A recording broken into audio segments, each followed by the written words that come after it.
I think that's the key word for our time is frazzled. I kept hearing that over and over again, and I'm sure you do as in your work, Mhm. that we are living in times where people are really feeling a lot of pressure. And the word frazzled really comes from this idea of feeling a lot of pressure, some irritability, some foggy headedness that Mhm. comes Mhm. from feeling overwhelmed. So there's this just sort of feeling of a lot of pressure, feeling overwhelmed, foggy headed, and a sense of urgency at the same time. I have to fix things. I have to make something happen.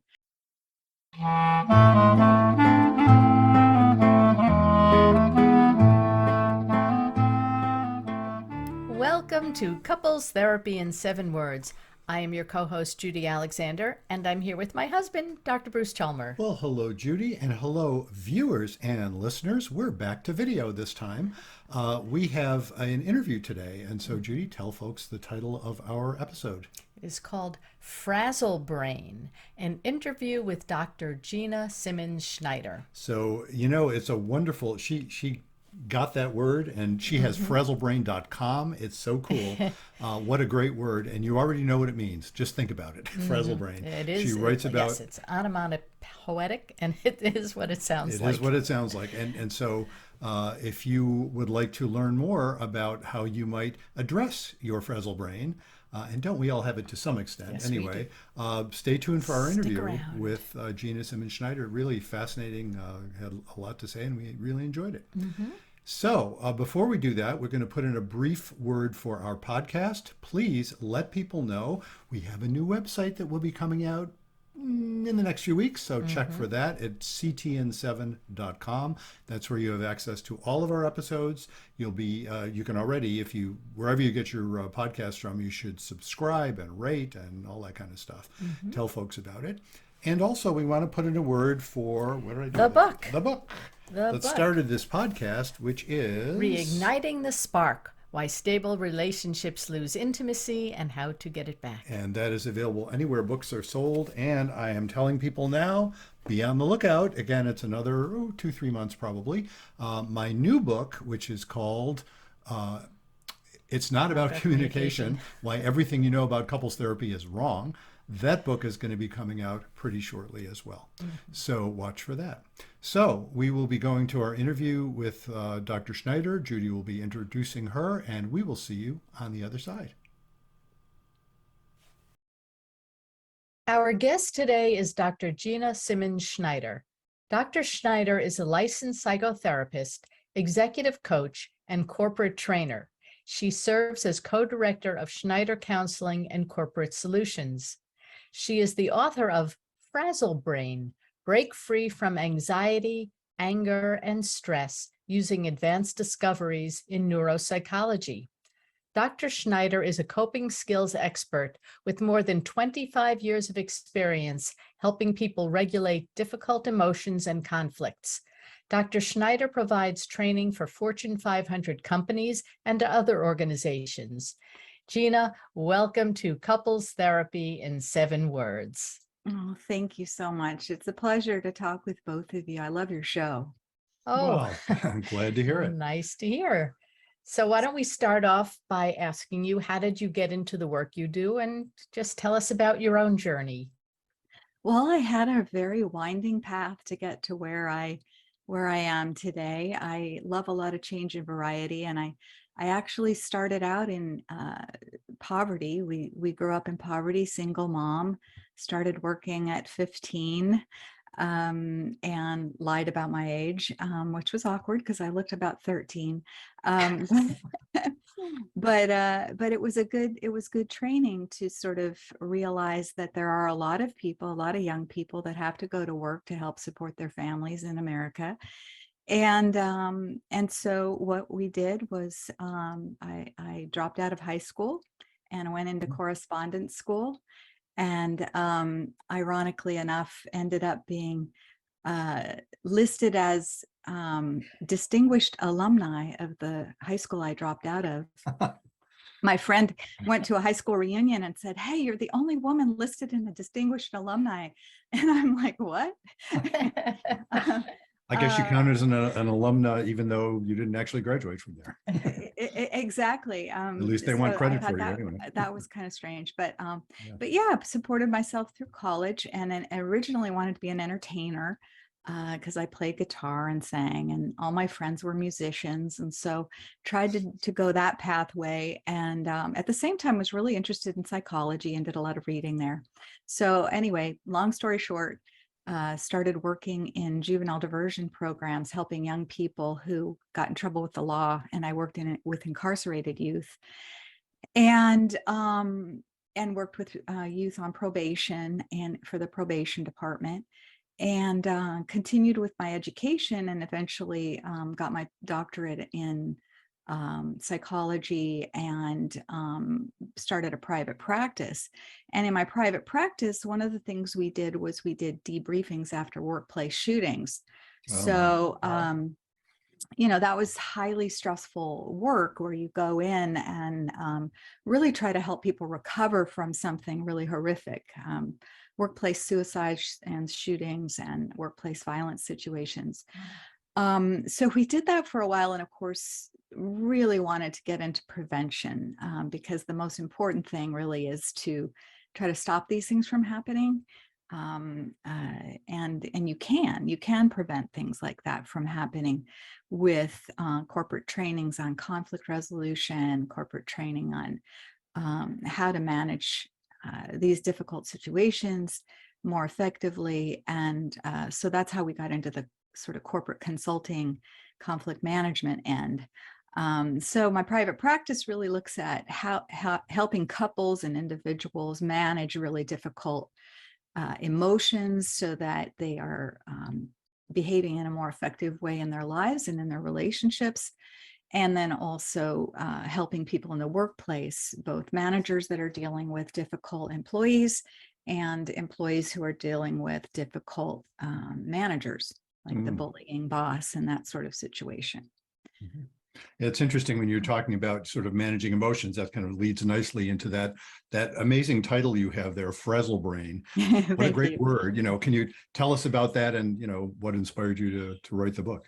Yeah, I mean, I think that's the key word for our time is frazzled. I kept hearing that over and over again, and I'm sure you do as in your work, Mhm. that we are living in times where people are really feeling a lot of pressure. And the word frazzled really comes from this idea of feeling a lot of pressure, some irritability, some foggy headedness that comes Mhm. from feeling overwhelmed. So there's this just sort of feeling of a lot of pressure, feeling overwhelmed, foggy headed, and a sense of urgency at the same time. I have to fix things. I have to make something happen. And so the word frazzlebrain really came as a happy accident because my original working title was Heal Your Frazzled Brain. Ah, And in my writing, read and critique group, one of my brilliant colleagues said, "How's that Frazzlebrain book coming along?" And I went, "Eureka! That is such a perfect word. It's the best title ever. I'm going to take that." And she was like, "Oh, okay, great. um, that is a good word." So I have these frazzle hacks, which are really simple ways that you can unfrazzle, defrazzle, help yourself feel a little more calm in rapid ways. And so I realized that you both probably recommend a lot of self-help books to your clients, and I've been recommending them for decades. And I would recommend books for people who are suffering from anxiety. And of course, a lot of people who are suffering from anxiety have underlying anger that sort of drives that anxiety, underlying unmet needs, feelings of um, having difficulty being assertive about things that you feel upset about. And then a lot of people who present with anger, or they're blowing up with anger, they have underlying anxiety and fear, worry, stress. And so it's sort of this three-headed monster, I call it, of anxiety, anger, and stress that sort of combine into this state called frazzle brain. And I realized that when I recommended a lot of self-help books for anxiety management or anger management, they'd really only deal kind of with one idea, and emotions don't really come at us one at a time.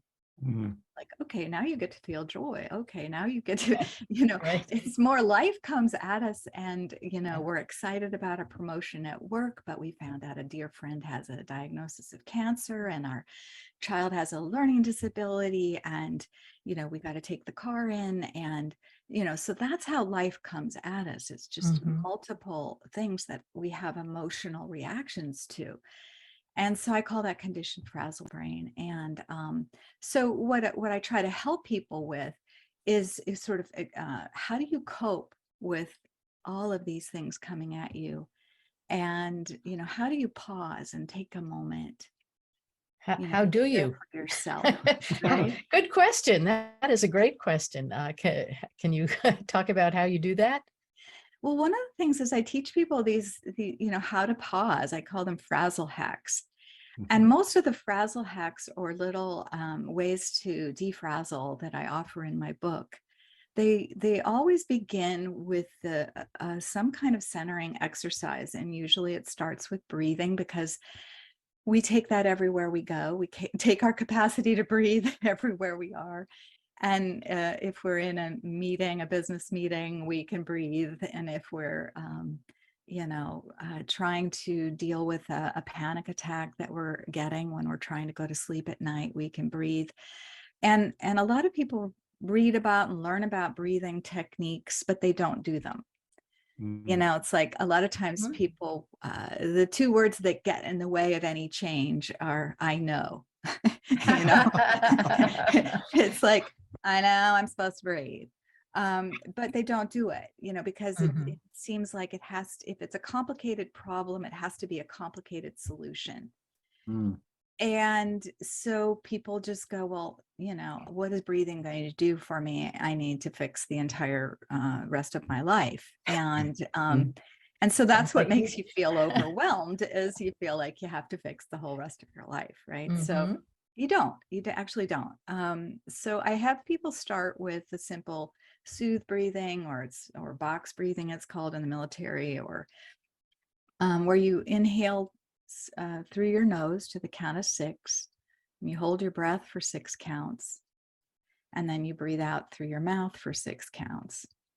And then I explain why that works, because what that tells the brain is, as soon as you slow down your breathing and you're inhaling through your nose, not your mouth, because when we're panicking, we are gasping for breath, and we can bring on a panic attack by gasping quickly through our mouth, because our brain interprets that as danger, danger, warning, warning, and it starts pumping out the CRT hormones and all of the stress chemicals that we do not want to have going through our body when we don't need them, right? So we want to slow that process down. So if we're inhaling through our nose, our brain gets oxygenated, we're slowing our heart rate down, and that buys us a little bit of time so that our thinking can broaden. Because one of the things that the neuroscience research shows us is that when we're feeling frazzle brain, anxiety, anger, stress,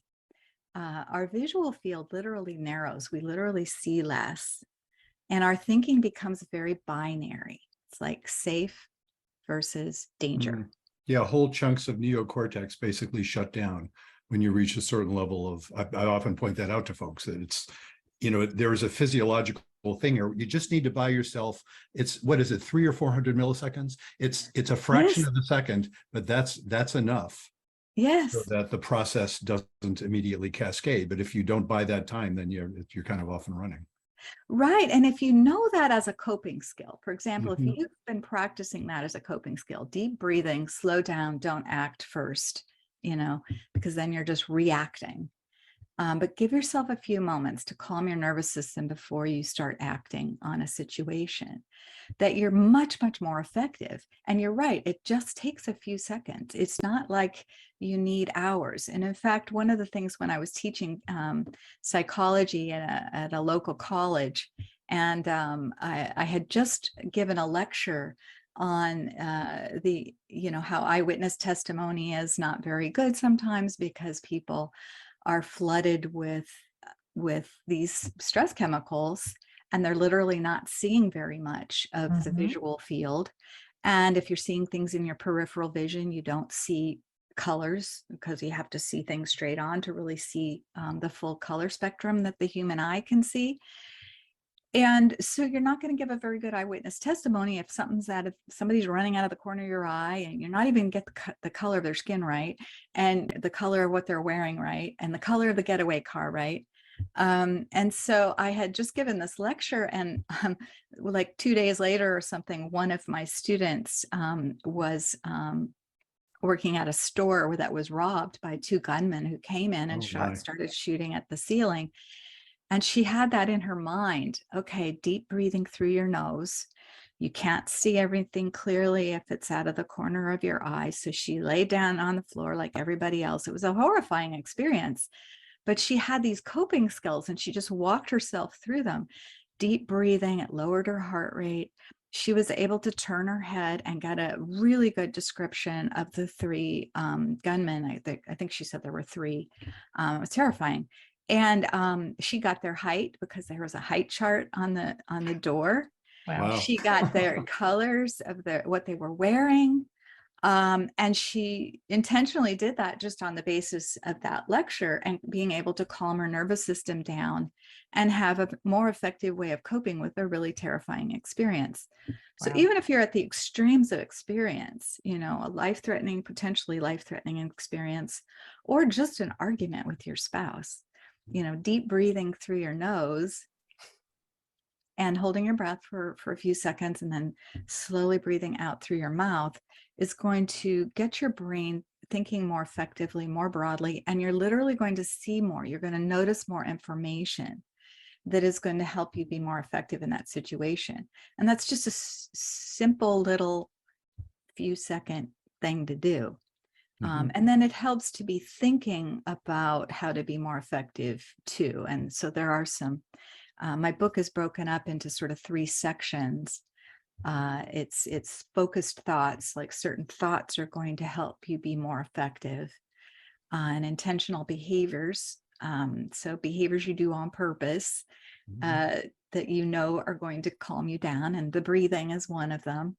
And then healing experiences, because we know from the way the brain reacts to trauma is that a lot of times we can't think our way out of trauma with just happy thoughts or affirmations, or we do need new healing experiences because the brain learns from new experiences, kind of overlaying on top of the old experience. I used to, before I concentrated on couples work, I used to do EMDR with folks. And that, for people who don't know, it stands for eye movement desensitization and reprocessing. And it's all about giving the body /brain the experience of being safe enough when the neural networks that are encoding certain memories are triggered. Like you remember it and you don't freak out. And that's what your brain needs to learn to. It turns the trauma from a trigger into a memory, and memories aren't dangerous, even though the experience was. Exactly. And that is a really good example of how a new experience of feeling relaxed in a safe therapeutic environment while these traumatic memories are being resurfaced is a new experience, right? But in my book too, I also talk about the new experience of healing of a loving, caring relationship or a community. An accepting community is so healing. Being in a group of people working on a hobby. You're in a knitting circle, or you're in a sewing group, or you're in a choir, or you're in a community of people that are playing a sport together. That getting oneself into welcoming communities can be very, very healing, as well as intimate relationships. And what happens with trauma, if we've been traumatized, that is often a relational trauma. Abuse, child abuses, and so forth. And so we become very resistant to putting ourselves in situations where we could be victimized again, or where we could be harmed. And so, giving ourselves new experiences that are safe, that get us a little bit more of an experience of other people can be really helpful. Other people can be really um, loving and caring, and we can feel good doing things for other people. You both talk about the be kind, right? As Mhm. part of your seven Seven-word Seven formula. words. word Yeah. formula, Yeah. which is one of the chapters in my book is about kindness and the Yeah. healing I saw effects that. of kindness on the brain, and the healing effects in our body of kindness, and that it actually studies show that kindness can have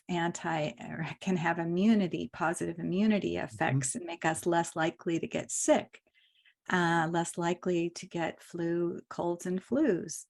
And they even put people in a lab who were willing to expose themselves to cold and flu viruses, heroes that they are, brave Yeah. people. I appreciate all those people who volunteer for these studies. Yep. And they found that the people who had been angry the week before and had angry episodes and been experiencing anger and resentment were several times more likely to come down with the cold and flu virus. And those people who had embraced more positive emotions the week before had this sort of immunity. Yeah. They were able to and wounds heal faster when we're kind. Well, So you there's mentioned, a lot of benefits. yeah, I mean, you mentioned our 7 words, of course, and I want to extend that a little, because indeed, be kind, don't panic, and have faith is our 7 words. And the don't panic part, of course, is a lot about what Frazzlebrain is about. And of course, Exactly. the don't panic is what facilitates being kind. Yes. And the have faith part I threw in later when I first came up with just the 5-word formula, because it seemed to me that's what I was more or less teaching people was, well, basically, if you boil it all down, it's be kind and don't panic. Mhm. And then I would think people would think, well, all right, what's the key to not panicking? And that's that notion of faith. And I'm curious to ask you about this, because you write about some of this. The notion of faith, and I don't necessarily mean religious faith, but the idea that would say that life itself is a worthy thing to be, it's that reality is right to be what it is. That's what lets you not panic, even in the face of something really difficult. Right. And so, I love that formula. I think your formula is brilliant. I wrote a bunch of words, like almost 300 pages, and you did it in 7 words. Well, I've also written 2 books that kind of expand on the 7 words, so I can't quite pull it off. Right. Your books are good too. But I think that the what I call the have faith piece is hopefulness, and Yes. hopefulness is healthy, right? So if we are, let's say, trying to work on a marital dispute, or trying to mend a marriage from some kind of traumatic event or whatever, we're trying to repair our marriage, we're trying to have a good marriage, we're trying to have a healthier marriage. I think I would look at the have faith piece as hopefulness that the future holds a better relationship, right? If you've been through a rough patch, why are we working on this? Why are we being kind? Why are we trying not to panic? Well, it's because we have some hope that we can have things be better in the future. And whenever we can aim the mind towards hopefulness and away from cynicism, the cynical belief that you're just out to get me and you just want to screw me over, or you just don't care about me, or the way we stereotype our partner in a marriage, or you're still going to be a slob, and you're still not going to care that I work harder than you, or the cynicism that can come up when we're hurting and when we're panicking and when we're feeling frazzlebrain is not healthy, and it's not healthy or helpful, and it doesn't help us be effective. So I look at faith as really hopefulness. And yeah, certainly cynicism is the opposite of faith. Exactly. Yeah. And hopefulness actually is physiologically measurable. And I have these things called hope generators in the book to like, if you're struggling and you're really struggling to hold on to any hope that the future could be better, or even tomorrow could be better than today, there are ways of generating hope. And some of it is just doing something new, trying something new, picking up a new book, trying a new technique, right? That's what, go ahead. Yeah, no, I noticed in your book, you talked about Elizabeth Langer's work. Oh And yeah, also, she's wonderful. And also, Yeah. you mentioned Alicia Crum in passing. I heard Yes. her on the radio. I don't, I'm not Crum. real familiar with her work, except I heard a thing on Hidden Brain, on NPR, Yeah. where they were interviewing her. But it's all about mindset, and I was realizing when I was encountering that stuff, what I call faith, or you're calling hope, is all about that notion of mindset. It's that when you look at life as inherently meaningful and there's something right about it, then that generates the kind of hope you're talking about, which then, yes, it was amazing that the stuff that Alicia Crum was talking about, how, they're measuring, what is it, the hormone in your gut or ghrelin. your stomach? Ghrelin. Well, ghrelin, Aaliyah Crum is a brilliant researcher, and she did work with Ellen Langer too when she was young, and now she's got her own lab at Stanford. And she did this milkshake test, which is a milkshake study, which I just think is so ingenious. Yeah. And it has so many implications. But the milkshake study is basically that she had the same group of people come into the lab on different occasions, and they all, on both occasions, they drank the same milkshake, which was like 280 calorie milkshake. And but in both occasions they were given a different fake label. On one occasion they were told it was an indulgent 640 calorie milkshake, and they used the word indulgent, and it had all these facts about the nutrition in this fake label that was on that milkshake. And then the second time they came in, they were told they were being given a sensible milkshake of 120 calories or something like that, which would be the equivalent of a light snack, a few crackers, a piece of cheese or something, so what they did is they measured their they took physiological measures before they drank the shakes and after they drank the shakes on both of those occasions. So it's the same people, same shake, different beliefs about what they were drinking. So the people who so ghrelin is a hormone that when it goes up, you feel hungry. It's like, okay, my body's telling me I haven't eaten in a long time, and I need some food. And it goes down when we feel satiated, when we feel comfortably fed.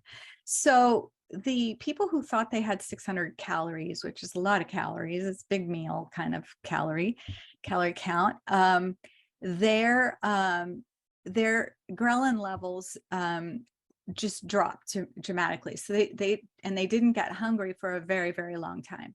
And then the people who thought they had a light snack, their ghrelin levels remained rather level, like when we don't really feel very hungry after a snack, right? But we also don't feel particularly full. And so they were able to prove in the scientific double-blind experiment that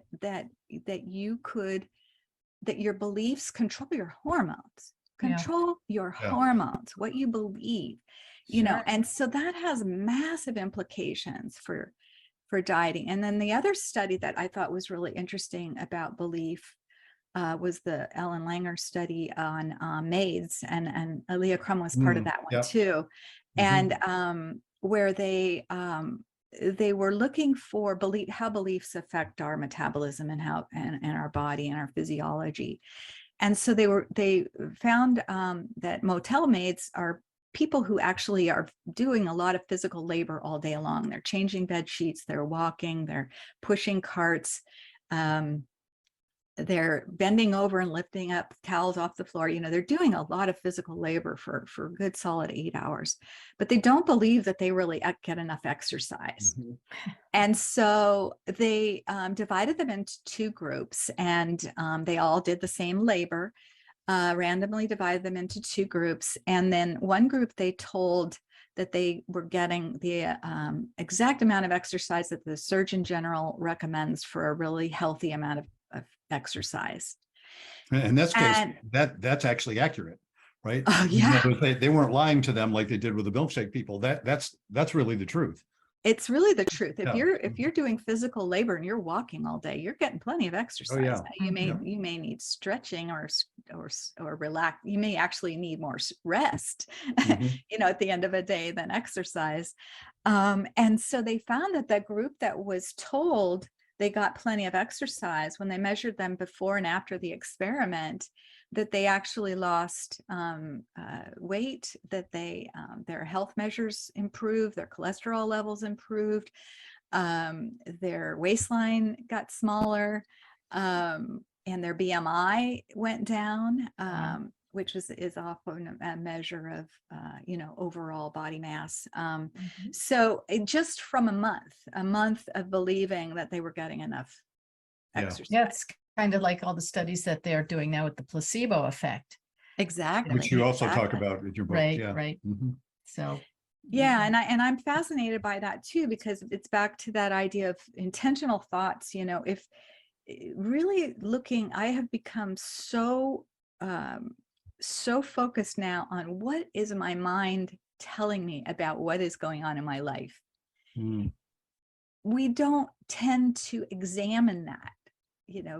What is the dialogue going on? How am I describing what's going on to myself? Because that is having physiological effects. So if I'm saying you're doing a really good job, you're getting plenty of exercise, and I do try to exercise regularly, but some weeks it's not as good as others, but if I'm telling myself, hey, you did a really good day's work today, that's going to have physiological effects on me than if I'm telling myself, oh my gosh, you're really behind, or you've got too much to do, or whatever the dialogue is. Really work on that, because that is our imagination activating chemicals in our brain and body that have emotional and physiological consequences. And we can harness that. We can Yeah. harness Mhm. that for improved well-being. We can harness that for all kinds of wonderful things. So I've been really, really excited by that, because that's empowering. Mhm. That's empowering to be able to know that our brain has that much power. It's one of the things I find about that, and I actually write about that in the book that's about to come out, that I talk about Pascal's wager. Oh, If yeah, yeah. where he was using it he wasn't trying to prove the existence of God, but he was trying to say it's a better bet. And I was saying, well, yeah, but I don't hold with the premise that if you don't believe in God, you go to hell. I mean, that Right, right, falls right. apart on that. But I can use an example of that to say an attitude of faith is actually more effective. And here's some proof. So in other words, you're better off consciously adopting an attitude of faith, even though there's nothing you can prove, no way to prove that we should be hopeful. It's not Right. because it isn't a statement of fact. It's an orientation. It's like, I can choose to experience life as meaningful and hopeful, or I can choose to experience life as just sort of meaningless and nothing.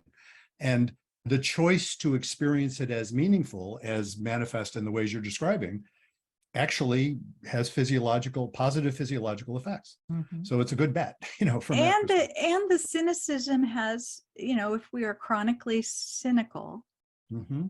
that is highly correlated with heart disease, Mhm. unfortunately, mortality from all cause mortality is associated with heavy cynical attitudes. And I know Yeah. there are a lot of brilliant thinkers that have cynical attitudes, and that's it's okay. It is interesting, though, to note that if you can make yourself feel better in the present moment by adopting a hopeful attitude about whatever it is that we're dealing with, and there are huge things we're dealing with in the world today, if you can muster that, you will have better health and Mhm. longevity, and statistically speaking. Mhm. And you are likely to broaden, because hopefulness is a more positive emotion. And we know that from Barbara Fredrickson's work on the broaden and build theory of why do we have positive emotions? We have positive emotions because they literally help us expand our field of vision and broaden our behavioral output. So that makes us try new things. That makes us more creative. That makes us more Yeah, inventive. That there's makes us evolutionary value in it. bond with other Mhm. people, Yeah. right? So positive emotions, if we can consciously, purposefully, intentionally try to generate those positive emotions, and they can be just even, she found in Barbara Fredrickson found that even just mild joy and contentment, like sitting on a back porch watching the birds with a cup of tea, no Sounds big lovely. It is exciting lovely. thing happening, but just that mild contentment of your afternoon cup of tea or morning coffee, and having that moment of pause to be just mildly contented, that actually has physiological effects that counteract any kind of anxiety or stress that you've had. It actually calms that all down. And so it acts as sort of this regulator, right? Mm. And so if we can consciously put in those little moments of mild joy and contentment throughout our day, Mhm. we are broadening and building our ability to adapt, ability to be more effective in the world. Creative problem solving is easier. So cynicism, what does that do?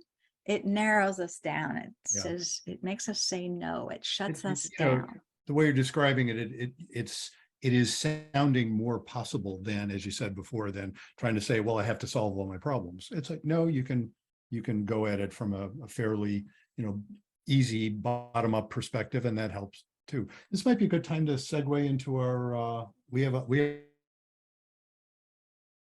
listener question. We like to, as you've seen when we do these interviews, we usually like to have a listener question that sort of bears on our our guest's expertise, and I think you'll find this right up your alley. So, all set for that? Oh, okay. So Great. Katie writes, Dear Bruce and Judy, both my boyfriend and I have different issues dealing with mental health. We both have depression, are on medication, and we both have difficulty concentrating. When I am off my medication, I am always anxious to the point I walk around in circles. While we don't fight or argue that much, we seem to always be on different levels with our moods, mine usually manifesting the role of an adult and him a child. It's exhausting.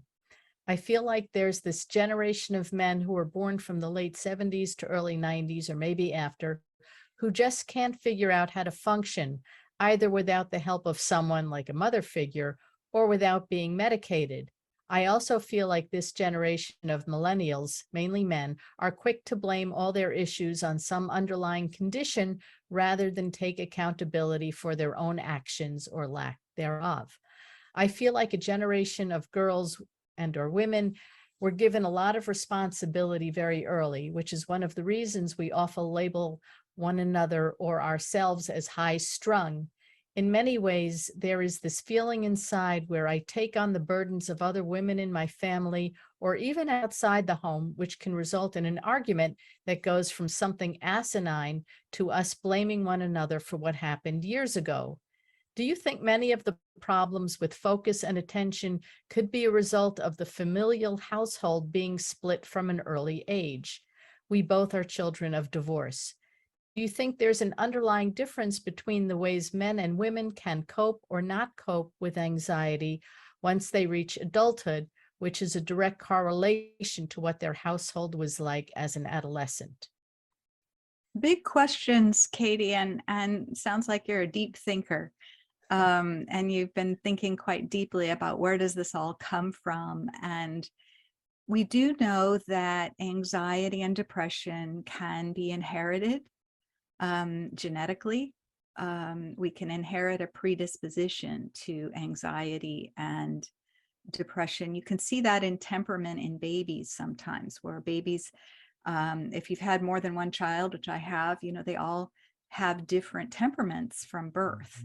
And so some babies are very, very easy to take everywhere and they're kind of mellow, and other babies are just kind of nervous and need things to be very calm and quiet. So some of this may have been inherited. I do know that if we're focused externally, on trying to fix some of the bigger problems in the world, we're going to likely feel a lot more depressed and vulnerable, especially if we're not joining with a larger group. Because past sort of, if we're focused too much on some of the bigger problems that we don't have control over, like a whole generation of training or things like that, we are going to likely feel more depressed. We might feel more hopeless, might feel and one way through that to feel less depressed and less anxious and less resentful is to try to get specific in terms of what we can do and what we can control, and focus more on our own mood and on uplifting ourselves. One of the things I see about two depressed people together is a lot of times neither one of them have the bandwidth to boost each other's mood.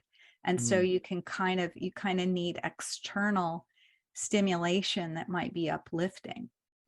So that's one of the things I talk about in my book is, choosing experiences that are uplifting and healing. And that might mean joining with a group if you really do care about, let's just say, women's rights or something, or you care about the environment, or you care about pets or animal rights or whatever, to join with a group of people working on that thing that you care about. And you will have new experiences where maybe other people are uplifting you, or you're having a bit more of a feeling of mild joy or contentment, and you bring that home, and that can help to change the dynamics in a relationship. I wonder if is there less of that in the millennial generation? I don't know. I haven't seen statistics. I hear people say that sometimes, that's a group that doesn't, they don't join churches or synagogues, that They're not joining Rotary they're not clubs, joining, they're, civic the organizations. sort of bowling alone thing, that Well, is that happening they're more than actually that? joining different things. They're joining D&D groups. They're doing cosplay. They're Yeah. going to Comic-Con. They're enjoying online interactions where they're all in the gaming community, or they are, and some are still, involved in other kinds of more traditional things. But you're right, the joining religious organizations has gone down gradually. Or civic ones, that As civic, yeah. I mean, I think I don't want to minimize that there are different trends, but I also see that many millennials now and young people are creating their own tribes around interests that excite them, that are very different than the previous generation. But I always think about the famous quote from Plato from like 436 BC or something, whenever Plato was writing. And he was talking about how the younger generation is disrespectful of their elders, and the world is coming to an end, and we were perfectly respectful of our elders in the boomer generation. Oh my gosh, boomers were known for that. We were so respectful of our elders. Exactly. I was just so together when I was 15. So I think that that younger generations always get blamed for being self-centered, for not being pro-social. But there are many young people who are very, very exciting to me in the things that they're involved in. They're involved in the anti-gun or pro-gun legislation lobby. They're involved in animal rights. They're involved, I see a lot of young people involved in environmental causes. And so I'm not giving up on the younger generation, but I do think there is the older generation has to clash with the younger generation. If any progress is ever going to occur in society, it's the young people who are going to be propelling that forward, and that's going to create a change. I think we have to be careful how we're interpreting things and what we're actually looking at, because that gets back to what I was talking about earlier, is we are defining the reality that we're seeing. by how we describe it to ourselves. Mhm. If you are looking for problems in society, Plato found them in 463 Oh, BC they're or always whenever there. it was, and we'll find them today. We will be able to Mhm. look at those deviant kids and the bad stuff, and we will be able to say, ah, that's where society is going, and completely overlook the fact that there are just masses of amounts of young people who are doing amazing things right now. Yeah. Now, Um, for Katie, it's interesting because what she was noting was she was picking up on what she sees as a tendency for men of her generation to just not have it together.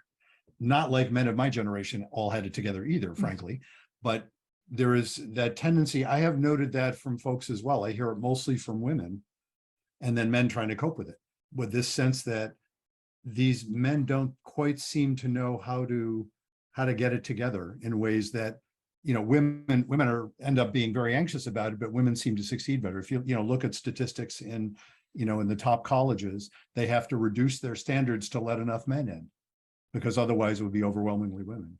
And that's what Katie was picking up on. Do you see anything? Is there No, anything? that's a good point. I mean, I have read some articles on the concerns about men not going to college, men Mhm. kind of not, male depression not being treated. A lot of men are resistant, to going into treatment. And there are a lot of sort of interpretations as to why this cultural shift is going on. We Mhm. do know that that one of the hypotheses that I think there's support for is toxic masculinity is toxic to men. Mm. Toxic masculinity being this idea that, boys shouldn't cry, men should be competitive at all times, that a healthy man is dominant and conquering and capable and never shows weakness, and that if you are showing weakness, you need to be ridiculed and thrown into a trash can, Mhm. uh, so there has been this revival of this view of masculinity as dominant. And I write a bit about the social dominance or orientation research that shows that attitudes of, men should dominate and women should be submissive and stuff like that, that men who might be more sensitive types, men who might want to raise children and take care of the home, feel deviant. They feel they're not acceptable to men and they're not acceptable to women who also have bought into the toxic masculinity notion that men should always be masterful and in control and always know the right answer and always know how to fix the car, and all of those things that really put a lot of pressure on men. And then in addition to that, when you're raised in a home with those sorts of values of the social dominance orientation and men should dominate, and when you're raised in that, there's often pressure to not be babied. Moms, don't baby your sons, Mhm. don't let them cry, don't let them express their feelings. So you should feel, now as a male, you should feel ashamed of being vulnerable. You should feel ashamed of having feelings of embarrassment. So not only do you feel embarrassed, like everybody does in middle school or whatever, now you have to feel ashamed of being embarrassed because now you're demonstrating that you're a wimp and blah, blah, blah, blah, blah. So I do think that with all these different social trends going on, uh, some men don't know where to land and maybe haven't been sufficiently nurtured. We do know that if we allow men and women, boys and girls, to have the full spectrum of human emotions and feel safe and nurtured in their home, and babied, meaning, you can cry, or you're having a bad day, I'm so sorry, honey, let me nurture you, let me love you anyway. Let me not judge you for having vulnerable emotions. That when people, boys and girls, are raised with those sorts of nurturing attitudes, that they take more risks in life because Mhm. they have a safe place to land. They will be the one that'll try to run for office in the schools, or they will be the one that will try to push themselves to do something challenging and difficult. So I tend to think that, um, you know, that there is a lot of writing being done about the crisis in men, because women are now dominating in the colleges and dominating in terms of graduation levels and stuff like that. And I think it's because men aren't being nurtured, and men are just being shamed for having emotions. And there are different cultural trends I know there are men's groups that are forming to try to Yeah. encourage men to be able to fully express their full human emotional potential together and feel safe with each other, and not feel like they're going to get humiliated for having Yeah. a vulnerable It is emotion. because on the other end of that spectrum, you get the awful phenomenon of the incels, Mhm. of men who are just blaming women for everything, blaming women for Misogyny, yeah. misogyny, essentially, Hmm. which is unfortunately readily available as well.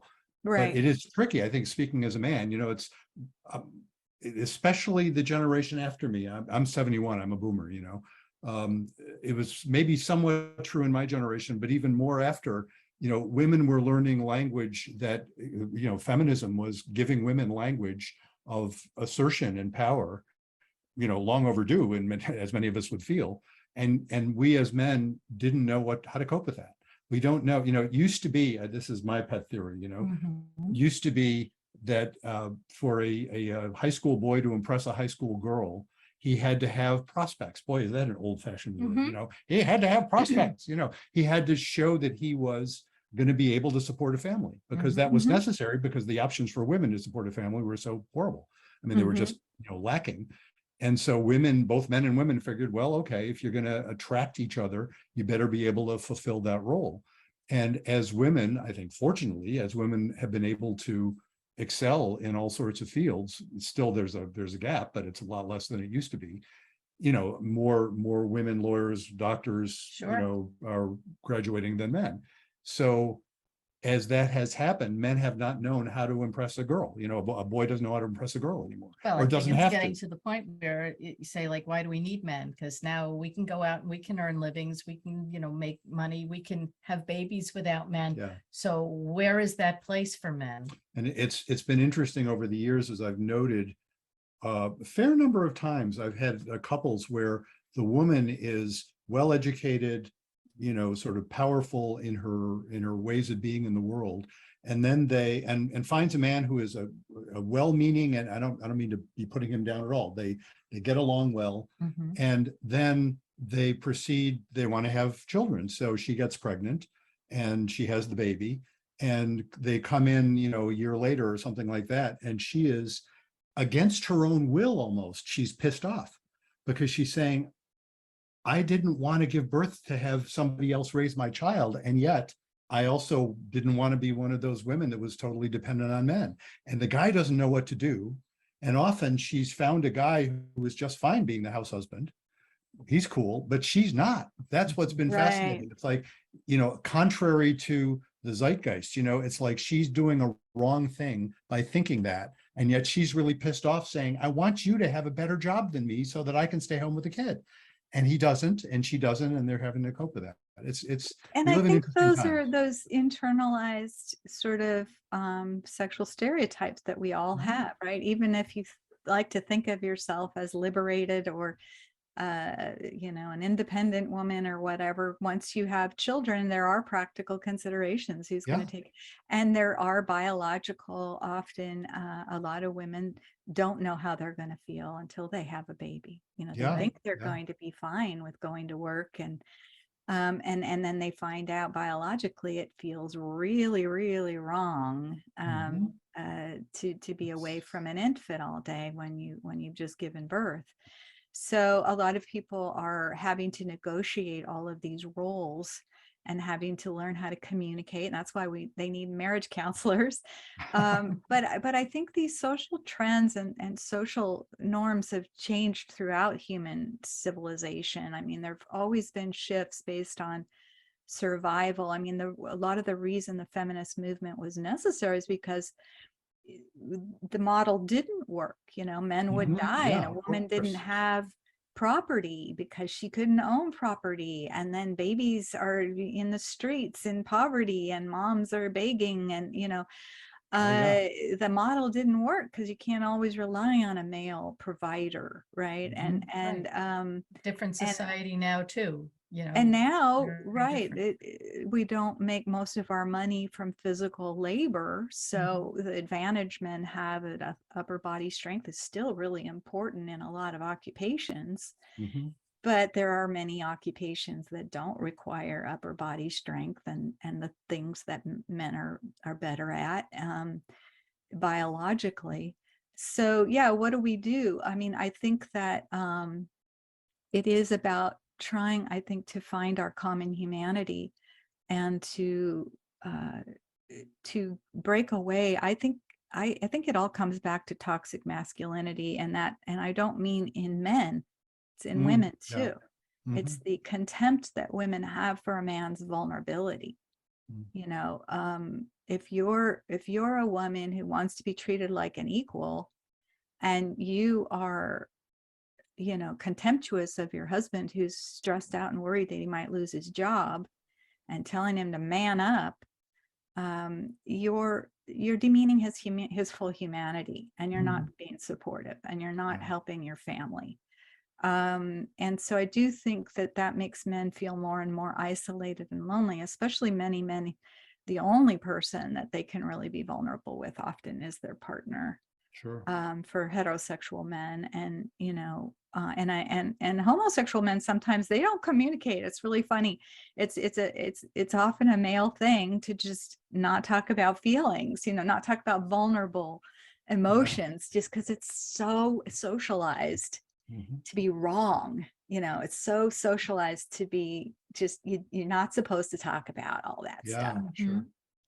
Well, I think we have covered what we have time to cover, actually, basically. Oh, okay. Yeah, and thank you so much. Could you tell folks, what your website is? I think you have frazzlebrain.com, don't you? It's frazzlebrain.com. Yes. That's And you so can cool. find me there. And please, yeah, please send me a note. And if you have any questions, and you can follow It's a me on all the wonderful social book. media. Oh, Mhm. thank you so much. It's been a pleasure to meet you both. And I love the work that you both do. Thank Well, you. thank you, and the It's same to great you. having you as our guest, and I want to thank you so much for being on our show. Thank you, Judy. Thank you, Bruce. Well, that was a lot of fun. It She was. had a lot of fascinating things to say, and whoa, that hour just flew by, didn't it? It did, yes. So yeah, hope you enjoyed that, folks. And um, And yeah, go ahead. yeah, if you if you would like to be interviewed on our show, you can go to our website, as Bruce mentioned earlier, ctn7.com. For those of you watching, you're seeing it above our heads. We can post it. ctn7.com, and there's a place where you can sign up. And if you have a question, much like Katie, you can write to us. You can write Bruce at ctn7.com or Judy at ctn7.com, or just go to ctn7.com. And when our new website is ready, there'll be an easy way to just post a question. We're going to make that more streamlined. Yes, it's there now, but it might not be as easy as the new one. That's right. So. You know what? I've said this before. If you want to check out the old one, just to appreciate the new one, the old one. Now when I look at the old one, I'm thinking, ooh, did I do that? Which frankly I did. Oh, but if you're listening to this later than September 29th, Yeah.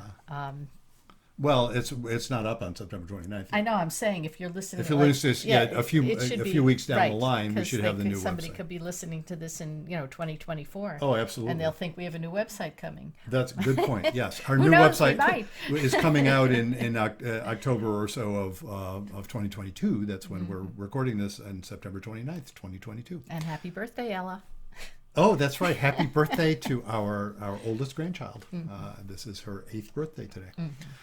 And we would also like to put in another plug for the book, which is Reigniting the Spark. Why Stable Relationships Lose Intimacy and How to Get It Back. And available anywhere books are sold, available in any of your favorite formats. You can get it in the audiobook that I recorded the narration for. You can also get it as Kindle as well as on paper. And do watch for my forthcoming book, which is It's Not About Communication, Why Everything You Know About Couples Therapy is Wrong.